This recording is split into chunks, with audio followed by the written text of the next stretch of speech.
Racist crew refused black CEO first-class service. Minutes later, she fired them all.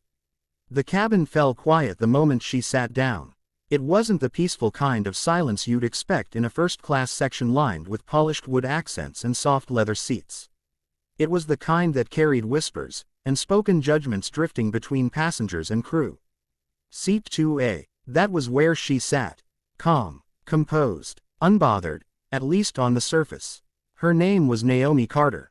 And in less than an hour, everything about this flight was going to change. Naomi adjusted her blazer slightly as she settled into her seat. The fabric was tailored but understated. Navy blue, no visible logos, no flashy branding. The kind of outfit that spoke quietly instead of shouting. To most people walking past her, she looked like any other passenger, perhaps someone who had saved for months to afford a rare first-class ticket. But Naomi wasn't most people. She had spent years building something from nothing. Long nights, sacrifices, doors slammed in her face. She had learned early that success didn't always come with recognition. Especially not when you looked like her. A flight attendant approached, her smile polite but strained. "Ma'am," she said, glancing briefly at Naomi's boarding pass, "I think there may be a mistake. Economy is toward the back." Naomi met her gaze, steady and calm. "This is seat 2A, she replied, holding up her ticket. The attendant's smile didn't fade, but something behind it tightened. "Yes, but," she hesitated, then leaned slightly closer. "First class is reserved." Naomi didn't respond immediately. She simply handed over her boarding pass. The attendant scanned it, then scanned it again. A flicker of confusion crossed her face, but it disappeared almost instantly, replaced by something else. "Doubt. I'll need to verify this," she said, her tone now less polite. "Of course," Naomi replied softly. Across the aisle, a middle-aged man in a tailored suit glanced over, curiosity etched across his face. Another passenger leaned toward his companion, whispering just loud enough to be heard. She must be in the wrong section. Naomi heard it. She heard all of it. But she had learned something long ago. Not every moment required a reaction. Sometimes, silence said more. A few minutes later, 2 more crew members arrived, one of them a senior flight attendant, the other a tall man with a sharp expression and an even sharper tone. "I'm Daniel, the lead purser," he said. "We're having a small issue with your seating." Naomi nodded. "I understand. Please go ahead." He looked at her ticket, then at her again. "This seat," he said slowly, "is part of our premium service. We just want to ensure everything is in order." Naomi's lips curved into the faintest hint of a smile. "Everything is in order." Daniel didn't smile back. Instead, he turned slightly to the other attendant and spoke under his breath, but not quietly enough. "Double-check the system," he muttered. "We've had mix-ups before." The implication hung in the air. Naomi leaned back in her seat, her fingers resting lightly on the armrest. Still calm, still patient. Time passed. Passengers were settling in, overhead bins closing, the low hum of preparation filling the cabin. But Naomi remained without service. No welcome drink, no menu, no acknowledgement, just glances and whispers. Finally, a young flight attendant approached hesitantly, holding a tray. "Would you like something to drink?" she asked softly. Naomi looked up, surprised, not by the question, but by the kindness in her voice. "Yes," Naomi said. "Water would be fine, thank you."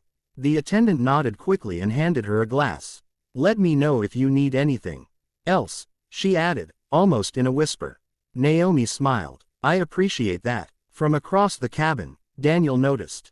His expression hardened. He walked over immediately. "We'll handle service here," he said firmly, taking the tray from the young attendant's hands. She stepped back, clearly uncomfortable. Naomi watched the exchange quietly. Daniel turned to her. "Ma'am, full service will begin after takeoff." Naomi tilted her head slightly. "I understand," she said. "But I was just offered water." Daniel's jaw tightened. There seems to have been a misunderstanding. He took the glass from her tray and walked away. The cabin fell even quieter. Something shifted then, not outwardly, but inside Naomi. It wasn't anger, not yet. It was recognition. The same pattern, the same assumptions, the same quiet attempts to diminish. She had seen it in boardrooms, in meetings, in places where her voice had been ignored, until it couldn't be. She took a slow breath. And waited. The plane began to taxi. Safety demonstrations played out. Seat belts clicked. Engines roared to life. Still, Naomi sat without service. Around her, other passengers were sipping champagne, flipping through menus, enjoying the privileges of first class. She sat still, watching, listening, learning. Mid-flight, the tension reached its peak. A passenger across from Naomi pressed his call button. Within seconds, a flight attendant appeared, smiling warmly. "Of course, sir." Right away, Naomi pressed her own button. No one came. She waited, pressed it again. Still nothing. Finally, she stood. The movement alone drew attention. She stepped into the aisle, her posture straight, her expression calm, but firm. Daniel noticed immediately. "Ma'am, please return to your seat," he said. Naomi didn't move. "I've been sitting here for over an hour," she said, her voice steady. "I haven't received service. Not even basic acknowledgement." Daniel forced a tight smile. "We're doing our best to accommodate all passengers." "All passengers," Naomi repeated softly. The question lingered. Daniel's smile faded. "If there's an issue," he said, "we can discuss it after the flight." Naomi held his gaze. "No," she said, "we'll discuss it now." The cabin was completely silent now. Every passenger watching, every crew member aware. Naomi reached into her bag. For a brief moment, Daniel looked almost relieved, perhaps expecting a complaint form, a phone, something ordinary. But what she pulled out wasn't ordinary. It was a sleek leather folder. She opened it slowly, deliberately, and revealed a document, then another, and finally, a small card. She held it up. Daniel leaned closer. His expression changed instantly. Confusion, then disbelief, then something else entirely, recognition. Naomi spoke calmly. "My name is Naomi Carter," she said. "I am the Chief Executive Officer of Altora Airways." A ripple of shock moved through the cabin. A passenger gasped. The young flight attendant from earlier froze in place. Daniel didn't move at all. Altora Airways, the airline they were currently flying. The airline he worked for. The airline she owned. Naomi continued. "I boarded this flight like any other passenger," she said. "I didn't announce who I was. I didn't expect special treatment." Her voice remained steady, but there was weight behind it now. "I expected fairness." Daniel opened his mouth, but no words came out. Naomi glanced briefly at the young attendant who had offered her water. "Kindness doesn't require permission," she said gently. Then she turned back to Daniel. "But discrimination," she added, "reveals itself very clearly." The silence was suffocating.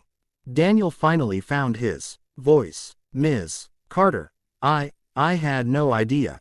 Naomi raised a hand. "That's the point." Her words weren't loud, but they landed hard. She closed the folder. "In less than 5 minutes," she said, "a report will be filed. Effective immediately. You are relieved of your duties pending full review." Daniel's face went pale. The other crew members shifted uncomfortably. "And for the record," Naomi added, "this isn't about punishment." She paused. "It's about accountability." No one moved. No one spoke. The balance of power in the cabin had completely shifted. But Naomi didn't look satisfied. She looked tired, not physically, but emotionally, as if this moment, this exact situation, was something she had lived through too many times before.